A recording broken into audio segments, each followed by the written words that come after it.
Hello students, hope you all are doing good. So today we will revise long answer type question of chapter number 2 from your history book, India and the Contemporary World. And the name of the chapter is Socialism in Europe and Russian Revolution. So question number 1 is, how far the economic and social conditions of Russia were responsible for the Russian Revolution? Explain by giving examples. Or describe the circumstances which were responsible for the Russian Revolution. Answer is point number 1, agrarian economy and poor condition of the peasants. At the beginning of the 20th century, more than 85% of Russian populations earned their living from agriculture. Most of the land was owned by rich people.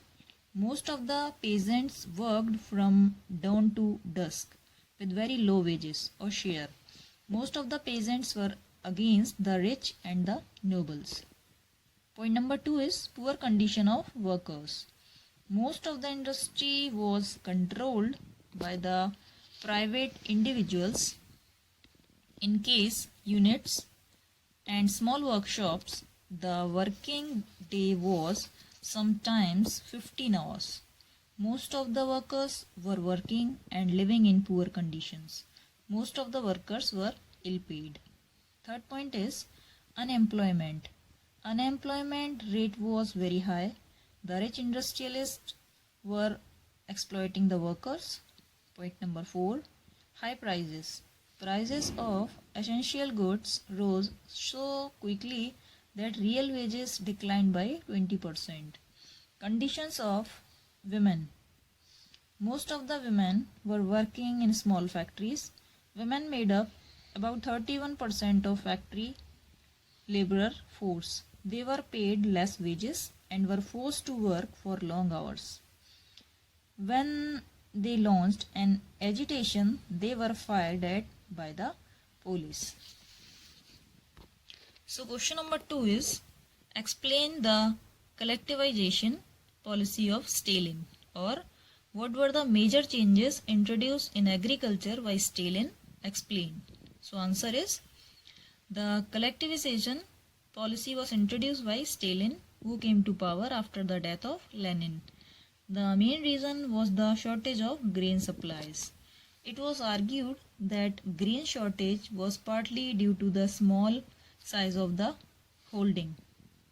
After 1917, the land had been given over to peasants.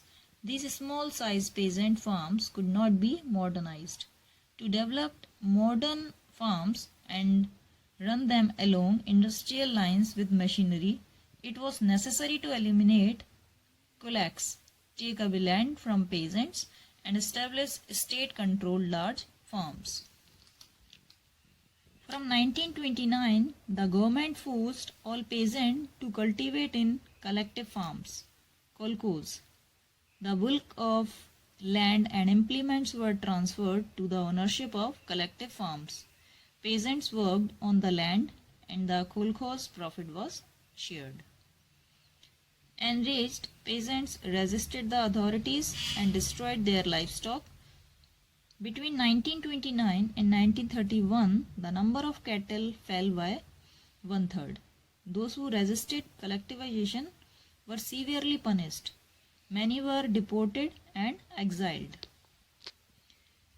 As they resisted collectivization, peasants argued that they were not rich and were not against socialism. They did not want to work in collective farms for a variety of reasons. Stalin's government allowed some independent cultivation but treated such cultivators unsympathetically.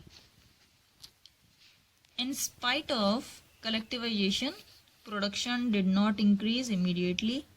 In fact, the bad harvest of 1930 to 1933 led to one of the most devastating famines in Soviet history, when over 4 million died.